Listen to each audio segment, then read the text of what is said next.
Bom, a nossa aula hoje começa aproximadamente 3.000 anos antes de Cristo, né? E assim, muitas vezes eu escutava aquela parte que muitas vezes é dita, que diz assim, o Deus de Abraão, de Isaac e de Jacó. Eu ficava pensando, mas por que é feita essa colocação, né? E com essa aula, depois de muito pesquisar, muito verificar e olha na Bíblia e os livros, né, da bibliografia que são citados para a gente fazer as pesquisas, e aí eu comecei a entender por que dessa questão. Porque eles foram os patriarcas, eles foram os escolhidos de Deus para implantar o monoteísmo, que é a ideia do Deus único. Porque naquela época eles acreditavam em muitas divindades, muitos deuses, né? Então era o Deus do Sol, o Deus da Lua, o Deus da plantação, o Deus não sei do que. Então começa por aí a ideia do Deus único, o monoteísmo. Eu sou boa nesse negócio, gente, você não faz ideia. As coisas muito... Vai e volta. Civilização da Mesopotâmia. As civilizações mesopotâmicas, como o próprio nome indica, desenvolveram-se na região conhecida como Mesopotâmia, que compreende o atual Iraque no Oriente Médio. O nome Mesopotâmia significa entre rios, isso porque se trata de uma região situada entre os rios Tigre e Eufrates. A civilização hebraica habitava essa região e foi preparada para receber o Messias, mas infelizmente até hoje não o reconheceram. O nome hebreu vem de Eber, descendente de Sem, que era filho de Noé. Só recapitulando um pouquinho a aula da Fernanda de semana passada, que ela falou dos filhos de Noé, Sem é um dos filhos, né? Então por isso que Abraão tem um pouco dessa origem semita, porque vem de Sem, filho de Noé. Deixa eu pegar o meu papel aqui para mim não me perder.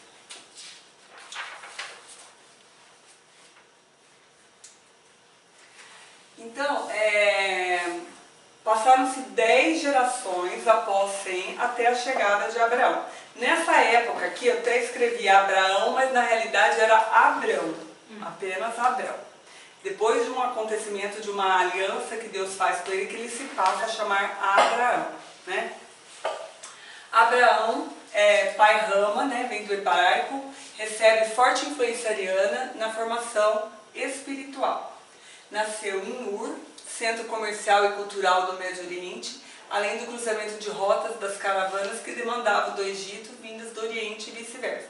Então imagina aqui, o contato que Abraão tinha com tanta gente, porque era gente de tudo que era lado que passava por ali. Então assim, teve uma formação com influência de muitos povos, né?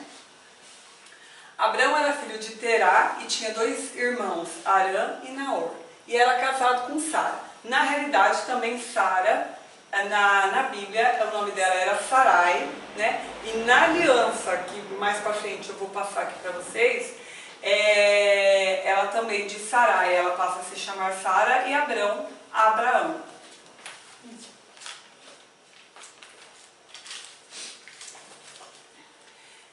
E eu acho que eu passei 2. Abraão era um homem convicto, preparado por Deus para implantar a ideia do Deus único, o monoteísmo, entre os homens, preparando-os para a vinda do Messias. Então, é quando Deus, a primeira vez, aparece para Abraão, né? Chama ele, né? Abraão, e ele, eis-me aqui, né? Que voz que é essa que conversa comigo, né? É o primeiro contato que ele tem com Deus, e é quando Deus faz essa aliança com ele. Sai de tua terra e de tua parentela e da casa do teu pai, e vem para a terra que eu te mostrarei. E eu te farei pai de um grande povo e te abençoarei. Eu farei célebre o teu nome e tu serás bendito. Eu abençoarei aos que te abençoarem e amaldiçoarei aos que te amaldiçoarem. E Deus lhe mostrou Canaã como sua nova pátria.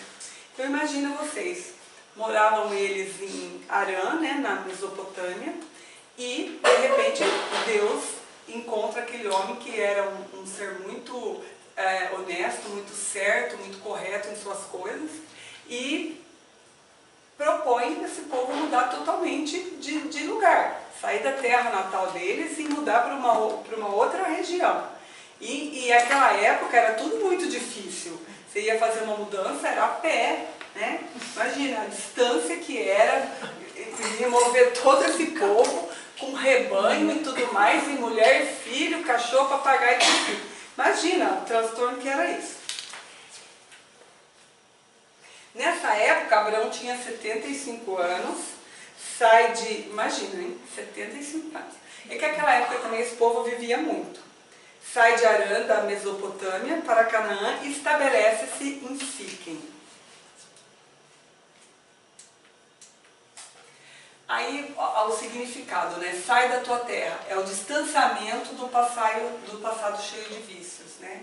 Então, é isso que a gente se propõe com a escola também. Ir se distanciando dos nossos vícios, das nossas imperfeições e burilando essa pedra bruta que somos ainda. Aliança, convicção da existência de um Deus único. Então, ele tinha que sair da terra dele para implantar de fato essa ideia do Deus único. Abraão parte para Canaã, terra prometida, em companhia de Sara, sua esposa, Ló e sua mulher, servos e rebanhos. Estabelece-se na região de Siquém, mas nessa época, uma grande seca aconteceu naquela região, né? E eles ficaram sem alimentação. E como eles eram, né, nômades, tinha que procurar um lugar onde tivesse comida para todo mundo. Eles ficam sabendo que no Egito, nessa época, tinha uma fartura muito grande. Então eles vão para o Egito, né? Acontece que Sara era uma mulher muito bonita. E Abraão ficou com medo de chegar no Egito e os faraós, né, daquela época, tomarem ela como esposa. E aí ele falou assim, se eu contar que ela é minha esposa, eles podem me matar para poder ficar com ela. Então ele combina com Sara, né?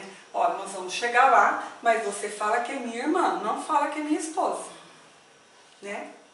Aí, e de fato, ele é irmão dela mesmo, porque naquela época, como os pais tinham um monte de esposas, né? E tinha filho com uma, com outra e com outra, ele é por parte de pai, ele é irmão dela mesmo.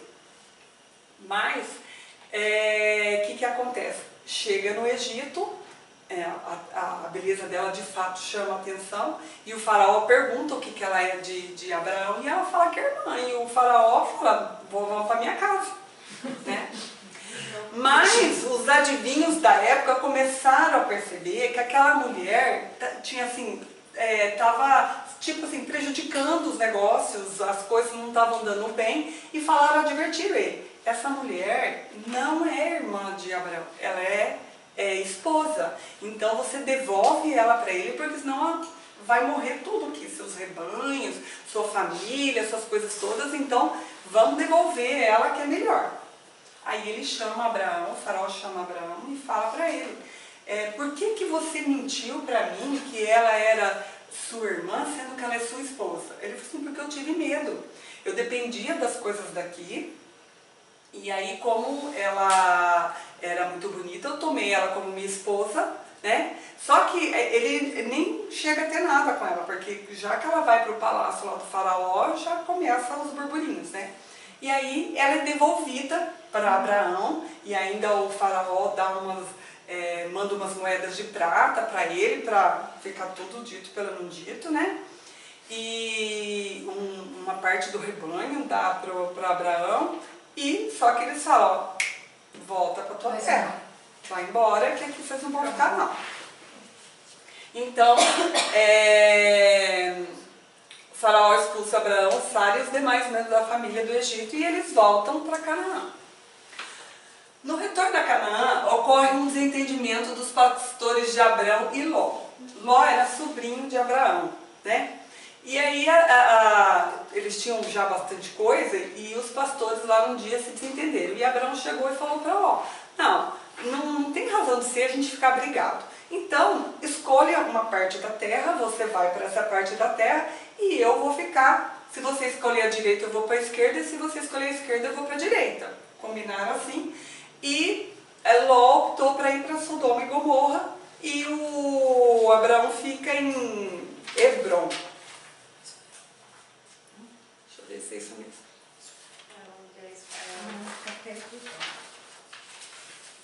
Isso, hoje é Israel, né? E nessa mesma época, Deus também aparece para Abraão novamente e faz uma outra aliança com ele. Nessa época ele já tem 99 anos, Abraão, né? Ele promete a terra de Canaã perpetuamente para Abraão, que aquela terra seria dele de fato, e uma descendência numerosa. Mas para isso, eles teriam que fazer uma aliança de fato entre eles. E o que ia simbolizar essa aliança? Era a circuncisão dos homens. Era o sinal da aliança de Deus com o povo hebreu. Né? Então Deus fala para ele que ao 8º dia de nascimento de cada homem nascido na tribo dele lá, tinha que ser feita a circuncisão. E que naquele momento, naquele dia, todos os homens tinham que ser circuncidados. Foi feito a pedido de Deus, conforme Deus determinou, foi feita a circuncisão. E foi nesse dia, nessa aliança, que Abrão passa a se chamar Abraão e Sarai passa a se chamar Sara. Né? Então aí Abraão fica em Hebrom, em Israel, e o Ló vai para Sodoma e Gomorra. Acontece que Sodoma e Gomorra eram cidades povoadas por povos muito pecadores. E Abraão está lá, Ló está nessas cidades. Um certo dia, Abraão está lá na casa dele descansando e ele recebe a visita de 2 anjos do Senhor que iam para Sodoma e Gomorra e passaram para avisar Abraão que as cidades seriam destruídas. E Abraão entra para dentro de casa e fala para Sara, prepara com a melhor farinha, o melhor pão que você puder, pede ao servo a matar um animal para fazer uma comida, prepara um banquete para esses anjos, e antes deles irem para Sodoma e Gomorra, mas eles advertem Abraão que Sodoma e Gomorra vai ser destruído. Aí Abraão tem uma conversa com Deus. Ele diz assim: Senhor, mesmo se entre todos os pecadores tiver, vamos supor, 30 homens justos, o Senhor vai destruir as cidades? Aí Deus fala para ele: se tiver 30 homens justos, esses 30 homens justos serão retirados. E aí ele começa a falar, né, 50 homens, 30 homens, 20 homens, até que, na realidade, ele estava pedindo clemência por Ló, que era seu sobrinho, que de fato era um homem justo. Né? E aí, os anjos chegam a Sodoma e Gomorra e eles, ao entrarem na cidade, Ló já os convida para a casa dele, né? Hospeda eles e fala assim: não, mas a nossa questão aqui é outra. A cidade vai ser destruída de fato e não tem o que fazer, vai ser destruída. E você tem que sair com a sua família daqui. Né? Então é aquela parte que eles falam, né? Vão em frente e não olhem para trás. Né? E Ló pega toda a sua família, a sua esposa e suas 2 filhas, e sai da cidade, vai para um monte mais alto. E saem correndo, né? Porque Deus fez chover fogo e enxofre e destruiu as 2 cidades por causa dos pecados das pessoas. E Ló, com as filhas e a esposa, saem correndo antes que isso aconteça. Porém, a mulher de Ló olha para trás e é quando ela é transformada em estátua de sal. Então, vão em frente e não olhem para trás, o significado. O passado nos escraviza, nos transforma em verdadeiras estátuas, levando-nos ao estacionamento. Então é aquela história, né? Diz que de passado vive o museu. Então, a gente precisa de fato viver o momento presente. Não ficar se atendo aos momentos passados, trazendo tantos sofrimentos para a nossa vida. Né? E é onde, muitas vezes, a gente perde de fazer a nossa melhora, a nossa reforma íntima, perdendo tempo com uma coisa que já aconteceu. Né? Então, de fato, o passado nos escraviza muito. Esforço de reforma íntima, temos que decididamente lutar contra as ligações viciadas do passado, Do contrário, permaneceremos estacionados, a gente não vai evoluir. Às vezes perdemos encarnações por conta disso, por ficar pensando em coisas que já aconteceram e que não vai mudar, né? Aí aqui a parte da obediência de Abraão. Sara era estéril, né? Ela não tinha filhos. Nessa época Abraão já estava com 100 anos praticamente, ela com uns 90, e ela queria ser mãe. O que ela fez? Ela falou para a serva dela, Agar, eu te ofereço ao meu marido, né, para você gerar um filho e seguir a nossa descendência. E ela aceita. Ela tem um filho com Abraão que se chama Ismael, né, que depois futuramente vai dar origem ao povo ismaelita. Mas com isso ela se engrandece, Agar. E aí ela começa a não obedecer mais as ordens de Sara, e Sara vai ficando muito chateada, muito triste, e fala com Abraão. Aí ele fala assim, você que propôs isso, então faça o que você achar certo. Apesar de que Ismael é meu filho, me dói muito. Mas aí ela pega e expulsa Agar de casa. E Agar vai caminhando, ela acaba a água dela, ela leva o menino, aí Deus tem uma conversa com ela e fala assim, seja submissa e volte para a casa de sua patroa. E ela volta, de fato, e aí as coisas caminham de outra forma, né? E depois, num certo momento, Deus conversa com Abraão e diz a ele o seguinte, olha, você terá uma descendência numerosa, muito numerosa. Aí ele fala, sim, eu sei, através de Ismael. Não é através de Ismael. Você vai ter uma descendência numerosa através de Sara. Aí ele pensou, né, eu nessa idade, Sara com 90 anos, como será isso? Mas de fato, Sara concebe e tem um filho, né, que é Isaac. Com 90 anos. Aham.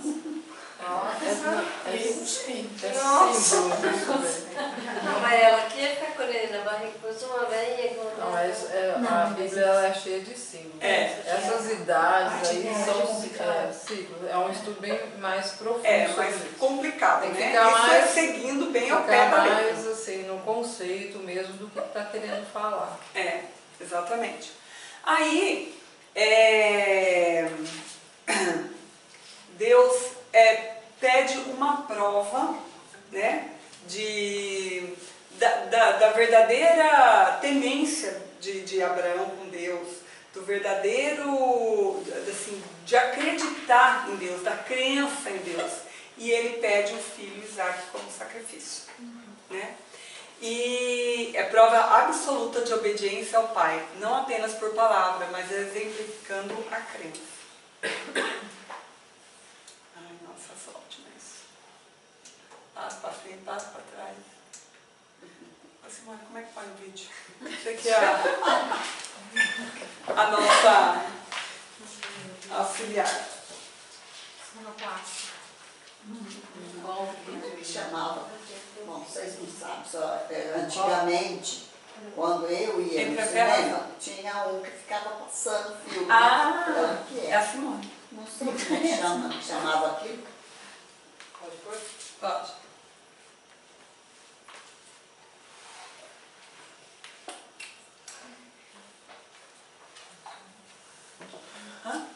Tem som sim. Agora? Espera um pouquinho.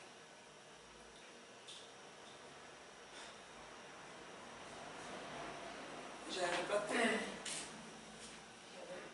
Voltando.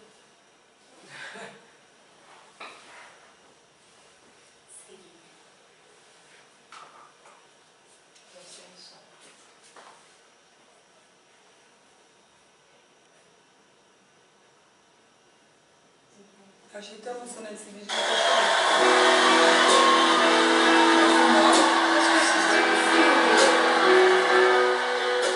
É tão difícil, sabe? Você precisa decidir.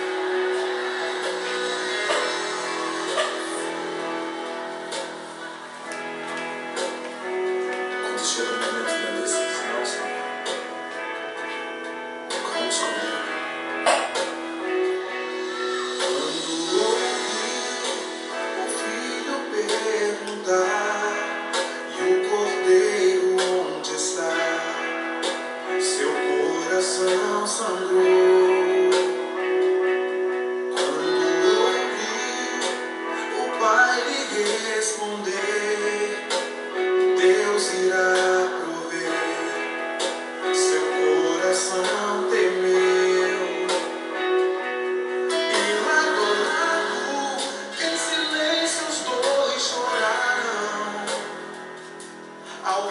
chegando o lugar da decisão. Um pedido assim que parte o coração. Como escolher entre a fé e a razão?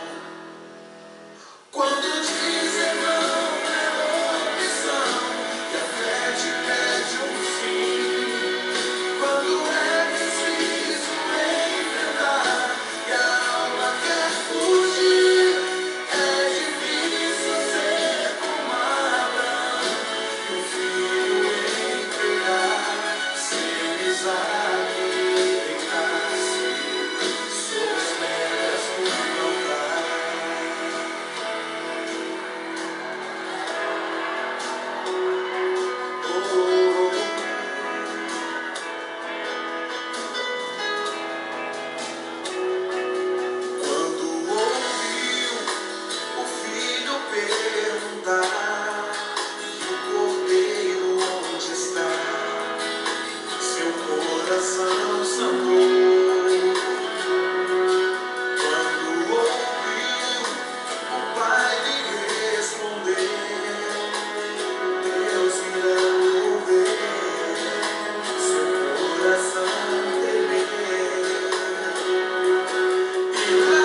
Maria?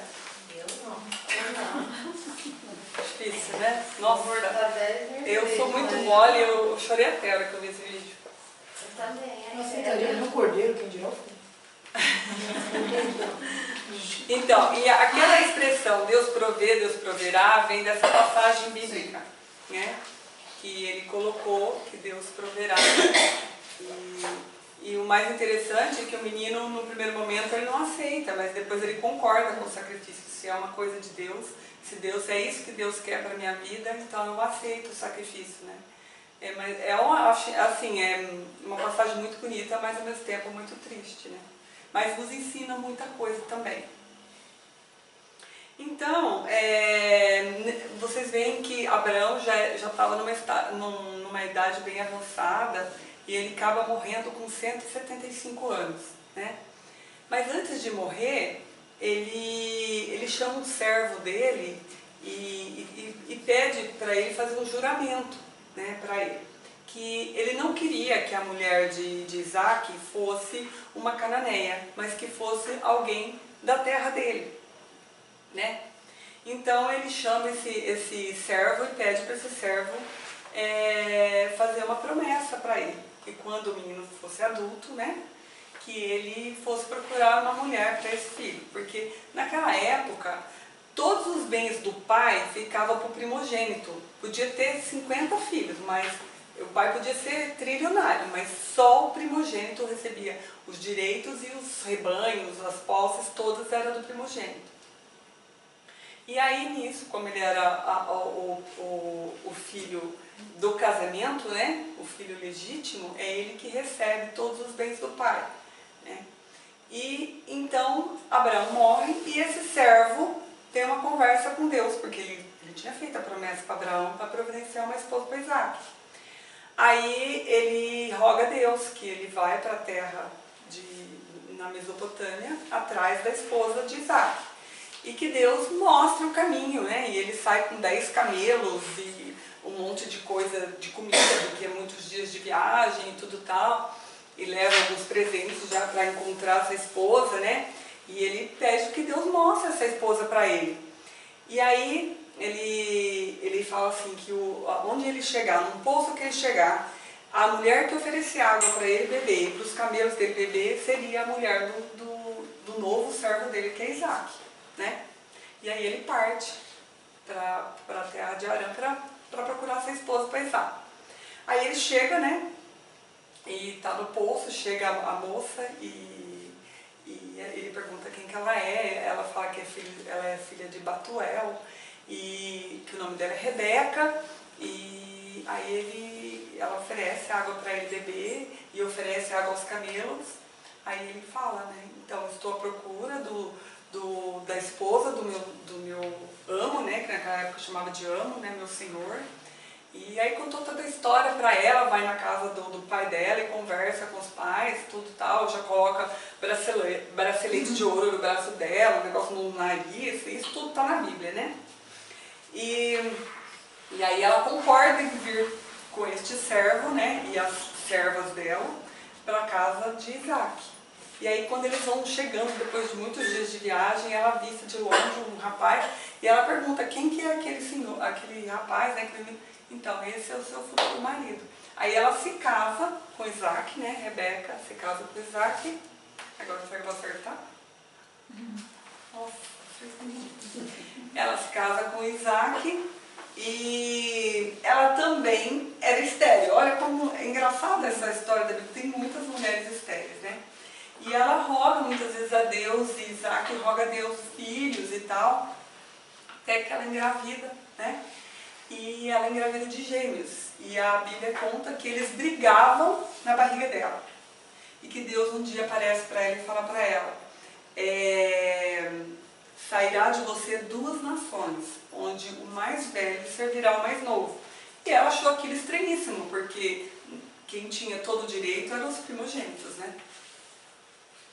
E aí, Rebeca, os 2 filhos são Esaú e Jacó, mas Rebeca tem predileção por Jacó e Isaac por Esaú. Aí, deixa eu contar um pouquinho dessa história. Uma certa vez, Esaú gostava muito de caçar e ele tinha o corpo muito peludo, né? E ele veio da caça super cansado e chegou em casa, Jacó estava preparando uma comida lá. E ele estava assim, muito esgotado e pediu para Jacó: me dá um prato dessa comida que você está fazendo. Ele falou assim: até te dou, mas você me vende a sua primogenitura. Aí ele falou: tá bom. Ele estava tão extenuado, cansado do trabalho, se esse é o problema, porque Esaú ele era desapegado, ele não era aquela pessoa ligada com esses detalhes. E então já nesse momento Jacó já compra a primogenitura de Esaú, né? Mas acontece que quando Isaac já fica velho, bem idoso, ele tem que passar os direitos para o primogênito, né? Então ele fala para Esaú: vai caçar um animal, prepara para mim uma refeição, que eu vou passar todos os meus direitos para você e também os meus bens. Só que Rebeca escuta a mãe e ela tem predileção por Jacó. Ela pega e fala para Jacó: ó, seu pai vai passar os direitos para Esaú, mas eu não quero que seja assim, eu quero que passe para você. Então eu estou preparando aqui uma comida, você vai oferecer para o teu pai. E ele fala assim: mas mãe, Esaú é peludo, e nessa época Isaac ele estava meio cego. E meu pai vai perceber passando a mão em mim. Ela falou: não, pode deixar. Pegou uma pele de animal, pôs em cima de Jacó, né? E Jacó foi, ofereceu a comida ao pai, e o pai deu toda a bênção para Jacó. Quando Esaú volta da caça, prepara tudo e vai levar para o pai fala assim: não, mas eu já te abençoei, meu filho. Não, pai, então o senhor abençoou Jacó, porque eu acabei de chegar. E Esaú fica revoltado com isso, porque uma vez ele já tinha vendido a primogenitura para o irmão. E a segunda vez que o pai vai abençoá-lo, o irmão passa na frente. Então teve uma trapaça aí, né? E ele fala a alguns servos que quando o pai morresse, que ele ia matar o irmão. E os servos contam para Rebeca.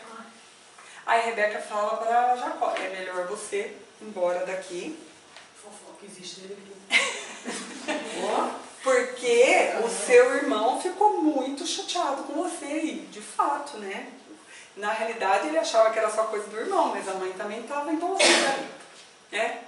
E aí ela fala para ele: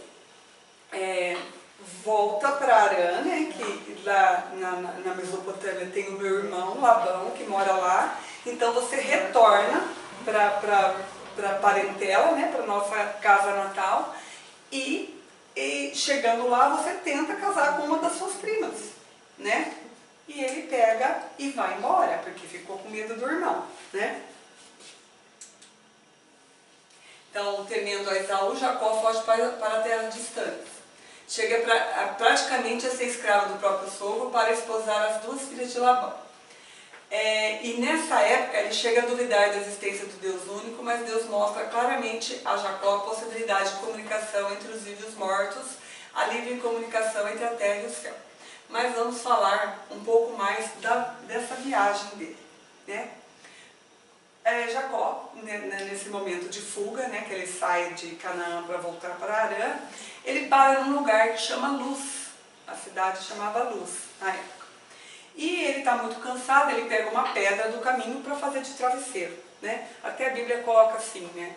Ele levava roupas, né? Podia pegar folhas, né? Ou fazer uma trouxa de roupa para fazer um travesseiro, mas não, ele escolhe uma pedra e deita a cabeça nessa pedra para dormir, né?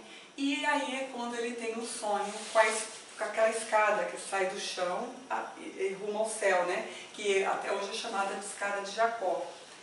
E nessa escada ele vê anjos descendo e subindo a todo momento, né?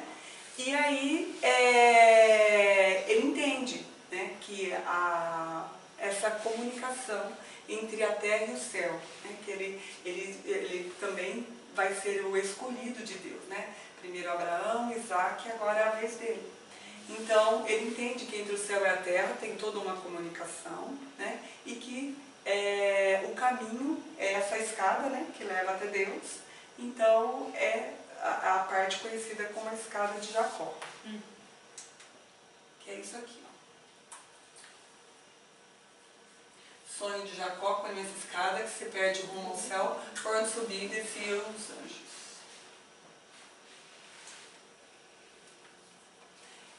Essa outra fuga de Jacó aqui é quando ele retorna. Então agora eu vou contar a história, mais ou menos, como que acontece quando ele chega perto de Harã, né? Que também ele chega num poço, muito parecido com a outra história do pai dele, né? Ele chega num poço e tem uma pedra imensa nesse poço. E ele percebe que os pastores vão chegando, mas não dão de beber para os rebanhos.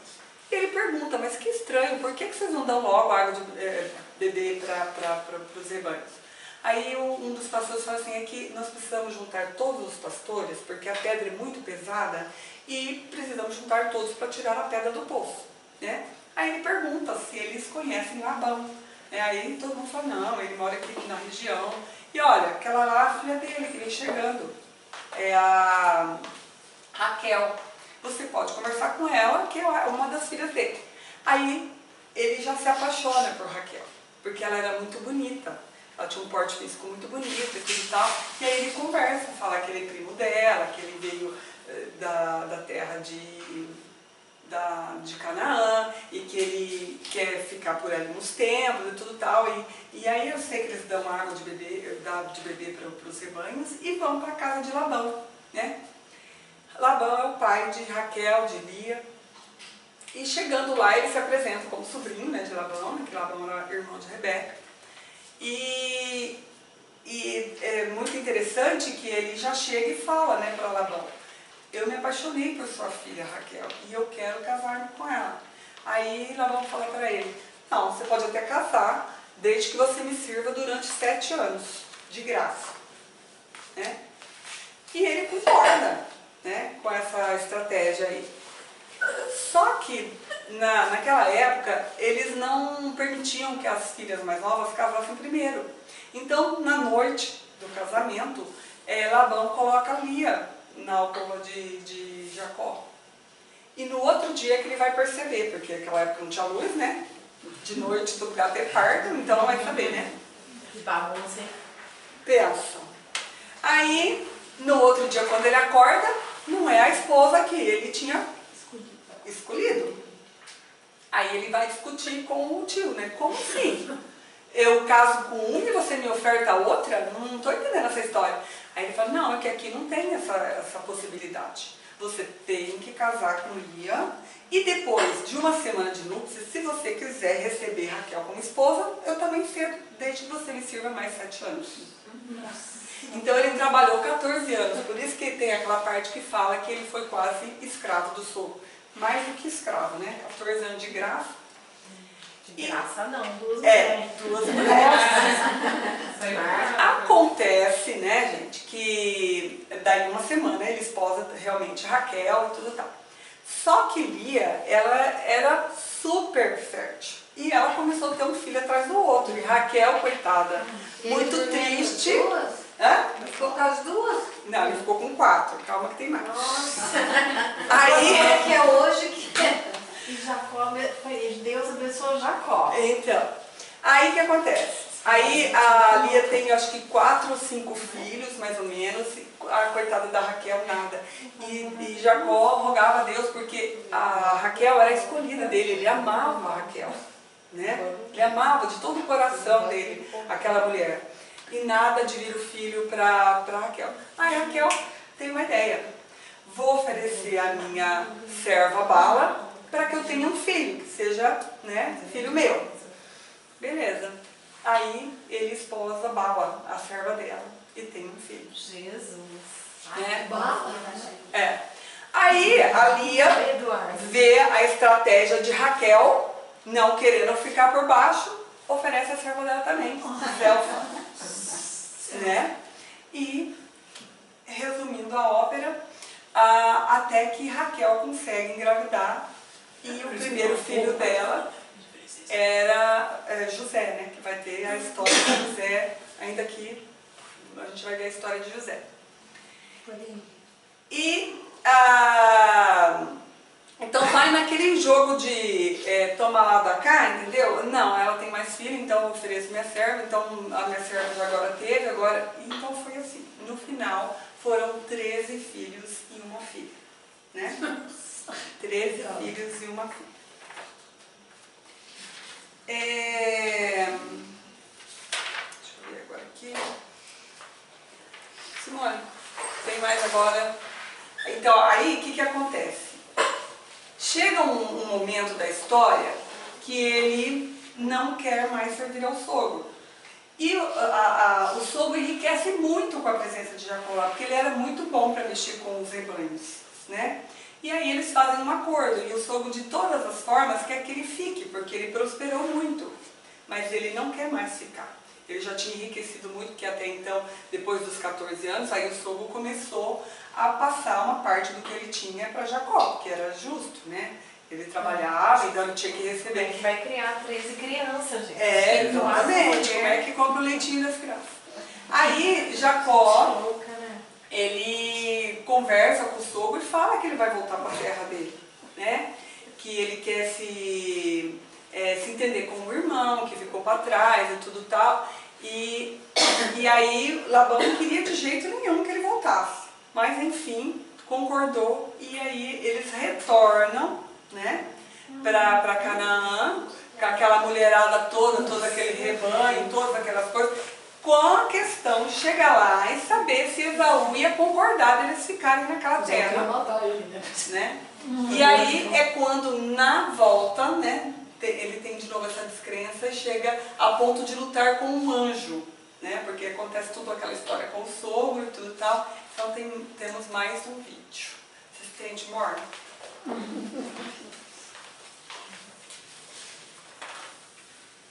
Que rolando, hein? Ai, meu Deus. Tô aqui pensando, né, dona amiga? Eu sou monogâmica, eu não fumo, bebo pouco. Pois é. Esperança é a última que morre, né? Sim. É tudo que esse homem fez. Esse meu irmão, o senhor nunca mais o viu? Logo depois que você nasceu, eu resolvi voltar com minhas mulheres e meus filhos para Canaã, a terra de meu pai. No caminho, tive muito medo quando soube que Esaú estava vindo ao meu encontro.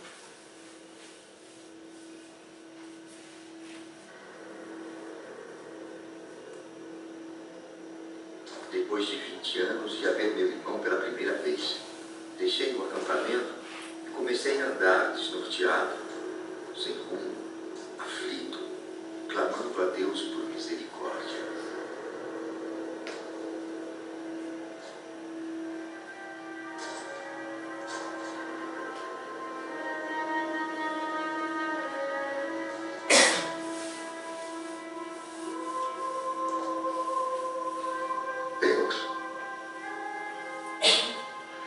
Meu Deus, me perdoa. Eu não sou justo, nem digno de seu favor. Mas te imploro o seu livramento.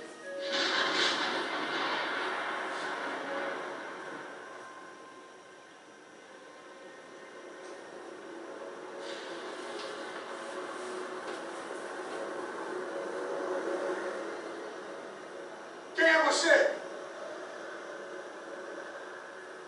Espera!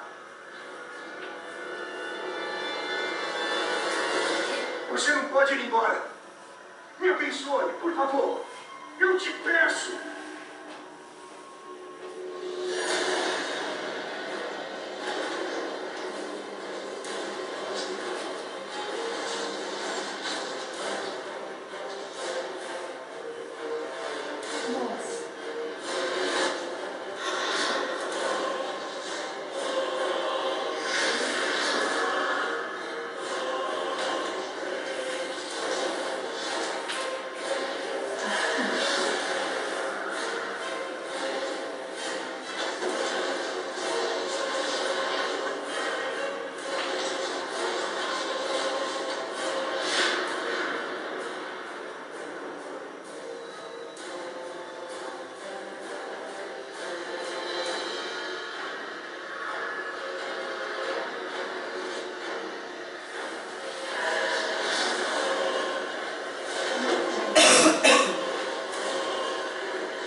mande não me abençoar.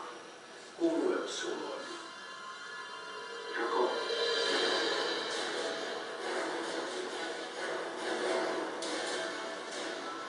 Já não se chama mais Jacó, e sim Israel.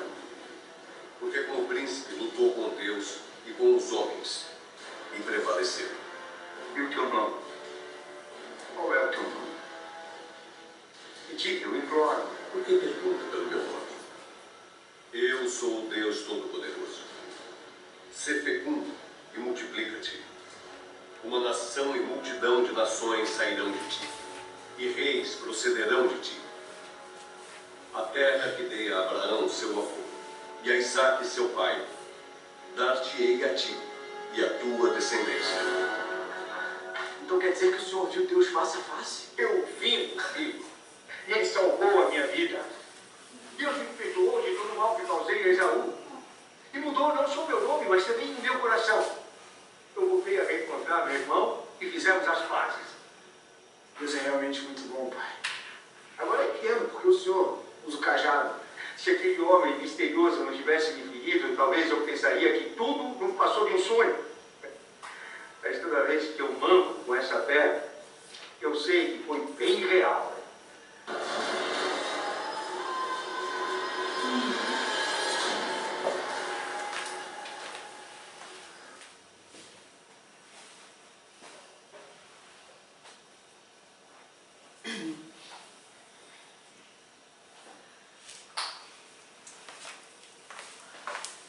Então, aqui estão 12 filhos, né, de Jacó, que formaram as 12 tribos de Israel. E Israel por causa da mudança do nome, né, que é quando Jacó luta com o anjo e o nome dele é mudado. Nesse retorno aí, então ele teme muito a Esaú, né, que Esaú não perdoe ele, mas Esaú perdoa e ele oferece alguns presentes para o irmão, mas o irmão fala que já tem o suficiente, que não precisava dar nada, mas assim mesmo acaba aceitando algumas coisas. E neste retorno, a Raquel, ela tem o Benjamim, né, que é o último filho, né, de Jacó, e ela morre no parto, né, e aí eles se estabelecem na região de Canaã de volta, e é quando Jacó vai viver com todos esses filhos lá, né? Só que dentre esses filhos, José era o preferido de Jacó, né?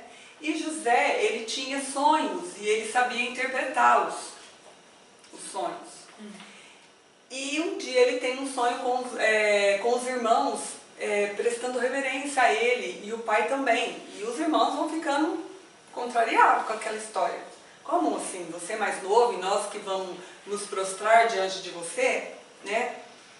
E aí Jacó gosta muito das coisas que José sempre fala, e ele escuta muito José, e os irmãos mais velhos vão ficando enciumados com essa história, né? Os irmãos se revoltam contra José. E um dia José estava lá com o pai, e o pai pede para ele ver onde que os irmãos estão apacentando as ovelhas. E quando o José vai chegando próximo, um deles fala assim, vamos matar José, que aí acaba com essa história do pai ser o preferidinho dele, né? Aí o filho mais velho, Rubem, pega e fala assim, não, vamos fazer o seguinte, tem um poço vazio, vamos jogar ele lá dentro, né? E aí a gente fala que ele desapareceu e pronto. Mas a ideia de Rubem era que mais tarde ele voltava lá e libertava o irmão, né? Mas não foi isso que aconteceu. Numa das saídas dele, Judá retirou José do poço e passava uma caravana que ia para o Egito, ele vendeu o irmão.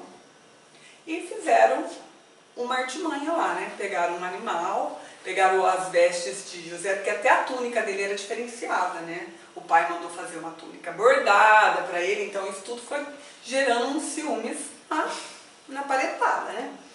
E aí pegaram a túnica dele e envolveram no sangue de animal lá e chegaram e apresentaram para o pai. E Jacó quase morre de desgosto, né? fica muito triste e tudo mais. E aí ele tem um quê muito grande com Benjamim, que era o filho mais novo, né? E os dois eram filhos de Raquel, por isso que ele tinha toda essa preferência, né? E aí, José, quando ele é vendido, né? O chefe da guarda do faraó adquire José, era de nome Putifar, né? E a mulher desse chefe da guarda se engraça pro lado de José e se oferece a ele, só que ele cai fora. E ela arruma uma cilada lá, e aí ele é preso por conta dela, porque já que não me quer, então vou arrumar um jeito de você ficar preso. E ele ficou preso, né?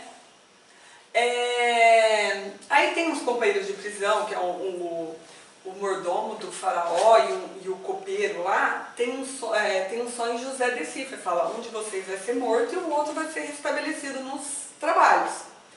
E acontece de fato, da forma como ele fala. E nessa época, o faraó começa a ter aqueles sonhos com as 7 vacas gordas, 7 vacas magras, e ele não consegue entender o que é que vai acontecer. E todas aquelas épocas, os adivinhos do palácio lá, não conseguiam entender o que é que o faraó estava sonhando. E esse funcionário que esteve preso junto com José, fala para o faraó, eu conheço uma pessoa que interpreta sonho muito bem, aconteceu isso, isso e isso, e ele acertou. Aí o faraó pede que tirem o José da prisão e tragam até ele. Aí ele pega e fala, né, pro faraó, olha, as 7 vacas gordas significam 7 anos de muita fartura, e as 7 vacas magras será uma época de muita escassez. Então, o que precisa ser feito? Nesse período onde vai ter muita fartura, estocar tudo que a gente puder, porque depois não vai ter o que comer. E aí o faraó oferece o cargo de, tipo, vice-faraó, uma coisa assim, né, que é chamado chanceler do Egito. E ele trabalha duro, né, e guarda muito, arrebata os celeiros, né, eles ficaram assim, com muita coisa guardada para poder passar esses 7 anos, né. E o faraó gosta muito de José também. E nesse período, quando entrou a escassez, né, na terra dos pais, né, de Jacó, os irmãos, começam a passar dificuldade, porque lá também fica escasso de comida. E ele fica sabendo, né, Jacó sabe que no Egito tem comida. E manda os filhos para lá, para comprar, porque eles tinham dinheiro para comprar, mas não tinha comida para comprar, porque não se produziu. E aí os filhos vêm para o Egito e José os reconhece, né? Aí ele faz um monte de exigência, pergunta se o pai é vivo, se o filho caçula é vivo, que ele quer que traga o filho caçula na presença dele para ele liberar os alimentos, né? E aí eles vão, aí ele quer prender Benjamim, mas no fim da história ele se revela como sendo José, né? E vem toda a família, e o faraó abriga ele nas melhores, toda a família de José, né? Jacó ainda vivo e os irmãos, numa terra boa, né? E eles vivem lá muito tempo, tudo por conta do bom trabalho de José no Egito, né? Acontece que numa revolta, José e o faraó são mortos, e aí troca os faraós, vai mudando o tempo, né? E o pessoal do Egito começou a perceber que a turma de José, o povo de Canaã, eram muito mais em número de pessoas do que o povo egípcio. E eles começaram a ficar com medo, né? Começaram a ficar com medo e começaram a escravizar o povo, né? É quando eles começam a falar para as parteiras matarem os filhos machos, né, que nascem. E é nesse período que Moisés nasce, né, que é a aula da Simone, já da semana que vem, já estou dando um spoiler aqui. Ninguém então, sabe essa história. Hã? Ninguém conhece essa história. Iniciam-se os 400 anos de escravidão dos hebreus no Egito. Pensa bem, é ano para danar. Então, a parte da aula de hoje termina aqui, né? E semana que vem teremos mais. A gente entende que a Band faz novela disso, né? Que é uma novela. Cheio de fofoca, gente. E assim, vamos pôr aqui o objetivo da aula agora. Relatar a saga do povo hebreu, sua formação e preparação para receber os Messias. Imagina, gente, que trabalhei. 3.000 anos antes de Cristo começou a preparação do povo para o monoteísmo, até para a chegada de Jesus, né? A crença do Deus único e contatos com o plano espiritual e a interpretação das passagens bíblicas, né? Sodoma e Gomorra, o teste de Abraão, os filhos de Jacó e José. Se alguém tiver alguma pergunta para fazer, estamos aí. A bibliografia, né? E dentre esses livros, né, Iniciação, a Gênesis, Caminho da Luz, Consolador, a Bíblia, eu vi a maior parte pela Bíblia, porque assim, a maior dificuldade, às vezes, é a cronologia dos fatos, né? Que no livro Iniciação, eles falam um tanto de coisa, só que a hora que você vai na Bíblia, a sequência é outra, então você colocar o negócio em sequência para dar um sentido, dá mais trabalho. Mas foi muito interessante, se vocês quiserem ler, é do capítulo 12 ao 50 da Gênesis, né? E eu procurei muita coisa também na internet, vi muitos vídeos, uma palestra da Maristela Santos que a Simone me indicou, que chama O Grande Médium e Legislador, a primeira revelação de Maristela Santos. E tem um filme também que chama Tenda Vermelha, que dá uma ideia legal. É seriado, né? São 2 episódios que eu vi. Eu assisti. Que tem no Netflix, se alguém quiser ver, também é bem ilustrativo. Sim, tem algumas coisas diferentes de como estão relatadas na Bíblia, mas a ideia dá para administrar bem. Tá certo? Alguém quer perguntar alguma coisa? Nossa, o povo ficou pago com as histórias. Nossa, eu acho que evoluiu pouco o mundo, né? Eu acho que evoluiu muito, porque naquela época as mulheres eram propriedades, elas podiam ser vendidas. Mas elas eram venenosas, a ver? É.